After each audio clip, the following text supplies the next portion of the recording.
आज इंडिया में हर 5 मिनट के अंदर एक इंसान को ब्लड कैंसर से डायग्नोस किया जा रहा है और हर एक दिन के अंदर लगभग 190 लोगों की मौत इस बीमारी से हो रही है। नमस्कार दोस्तों, एक सिचुएशन इमेजिन करिए। एक खुशहाल मिडिल क्लास फैमिली है।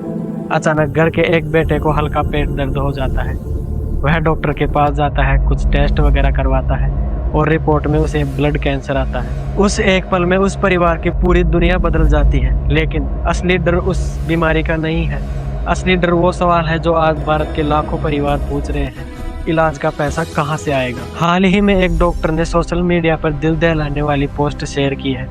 एक पति अपनी बीमार पत्नी को हॉस्पिटल से घर ले जाना चाहता है, इसलिए नहीं कि वह ठीक हो गई है, बल्कि इसलिए क्योंकि उसके पास इलाज के पैसे नहीं थे और घर पर बच्चे भूखे थे। सालों तक हमें लगता था कि कैंसर बुढ़ापे की बीमारी है, लेकिन ICMR का डाटा चीख चीख कर कुछ और ही कह रहा है। भारत में अब कैंसर युवाओं की बीमारी बनते जा रहा है। 30 साल 40 साल यहाँ तक कि छोटे बच्चे।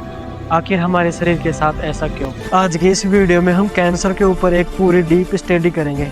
आखिर असल में कैंसर होता कैसे है और यह आप तक दस्तक दे तो एक आम भारतीय अपनी जेब और जान कैसे बचा सकता है। समस्या को सुलझाने से पहले समस्या को समझना बहुत जरूरी है।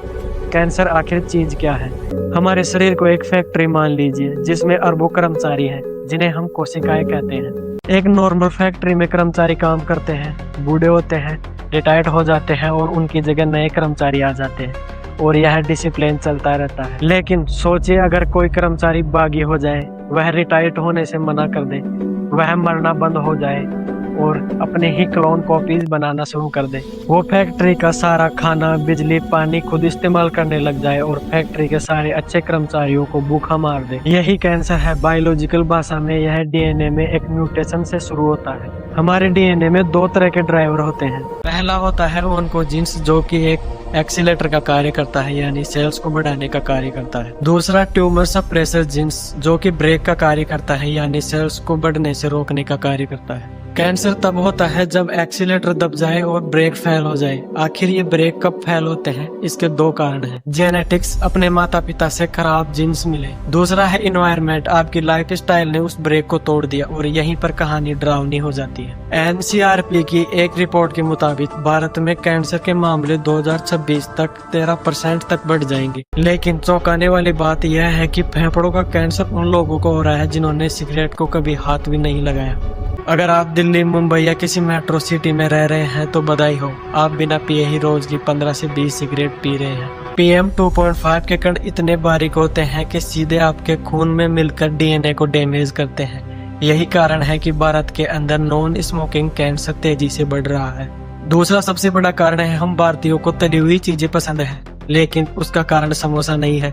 असली समस्या उस तेल में है जिसमें वो बना है। जब तेल को बार बार गर्म किया जाता है तो उसके अंदर एल्डिहाइड्स और ट्रांस फैट्स बनते हैं। रिसर्च साफ बताती है कि यह सीधे तौर पर पेट और कोलन कैंसर से जुड़ा है। बाहर का खाना खाते वक्त सोचिए वो तेल कितनी बार उबाला गया होगा। तीसरा सबसे बड़ा कारण है माइक्रोप्लास्टिक्स। हाल ही की एक स्टडी में पाया कि भारत के अंदर चीनी और नमक के सभी बड़े ब्रांड्स के अंदर माइक्रोप्लास्टिक्स मौजूद है। हम सचमुच प्लास्टिक खा रहे हैं जो हमारे शरीर के अंदर जाकर इन्फ्लेमेशन और कैंसर का कारण बन रही है। अब आते हैं खर्च वाले मुद्दे पर, जिससे हर मिडिल क्लास परिवार डरता है।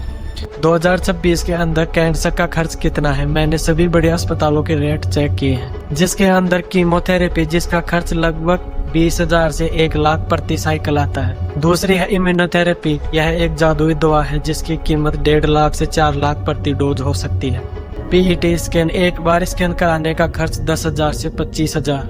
भारत में एक आम आदमी की सैलरी 20,000 से 30,000 तक होती है, लेकिन 20 लाख से 30 लाख रुपए खर्च करने का मतलब है जमीन बेचना या कर्ज के जंजाल में फंसना। लेकिन रुकिए, भारत ने नेक्स CAR-19 नाम की एक स्वदेशी CAR-T थेरेपी बनाई है। अमेरिका में जिस इलाज के 3 से 4 करोड़ रुपए लगते हैं, अब भारत में वह 30 से 40 लाख रुपए में उपलब्ध है। यह अभी भी महंगा है, लेकिन एक अच्छी क्रांति है।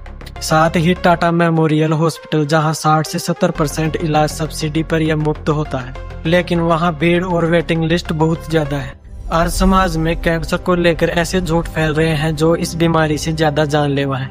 चलिए इन्हें समझते हैं। पहला मिथ है, कैंसर एक छुआछूत की बीमारी है। यह बिल्कुल झूठ है। आप किसी को गले लगाकर कैंसर नहीं ले सकते। यह फैलाकर आप मरीजों को अलग मत करो, उन्हें प्यार की इस समय सबसे ज्यादा जरूरत होती है। दूसरा मिथ है मेरे परिवार में किसी को भी नहीं था तो मुझे भी नहीं होगा। याद रखिए 5 से 10% ही जेनेटिक्स से होता है, बाकी आपकी लाइफ स्टाइल पर डिपेंड करता है। तीसरा मिथ है कैंसर मतलब मौत, बल्कि ऐसा नहीं है। अगर फर्स्ट या सेकंड स्टेज में पता लग जाए तो सर्वाइवल की रेट 80 से 90% तक होती है। इसमें देरी ही सबसे बड़ा दुश्मन है। मेरा मकसद आपको डराना नहीं है, बल्कि आपको तैयार करना है। आप ये 3 चीजें कर सकते हैं। हेल्थ इंश्योरेंस, अगर आपका इंश्योरेंस नहीं है तो आज ही ले लें और उसमें चेक करें कि क्रिटिकल अलाइंस कवर है या नहीं। कम से कम 10 लाख का कवर जरूरी है। 40 की उम्र के बाद महिलाओं को मैमोग्राफी एवं पुरुषों को एनुअल चेकअप कराना चाहिए। अगर शरीर में कोई गांठ है तो उसे इग्नोर मत करो। नो पेन का मतलब नो कैंसर नहीं होता। सर्वाइकल कैंसर से बचने के लिए HPV वैक्सीन उपलब्ध है, जो एक टीके के जैसी होती है, जो कैंसर को होने से पहले ही रोक लेती है। महिमा चौधरी हो या युवराज सिंह, इन्होंने कैंसर को हराया है। यह लड़ाई जीती जा सकती है, बस जरूरत है तो सही समय पर सही जानकारी की। इस वीडियो को अपने फैमिली के व्हाट्सएप ग्रुप में शेयर करें, शायद आपका एक शेयर किसी की जान बचा ले। और यह वीडियो थोड़ी भी इंफॉर्मेटिव लगी तो आप चैनल को सब्सक्राइब कर सकते हैं, जिससे अगली वीडियो आपके पास सबसे पहले पहुंचे। मैं मिलूंगा अगली वीडियो में। जय हिंद, जय भारत।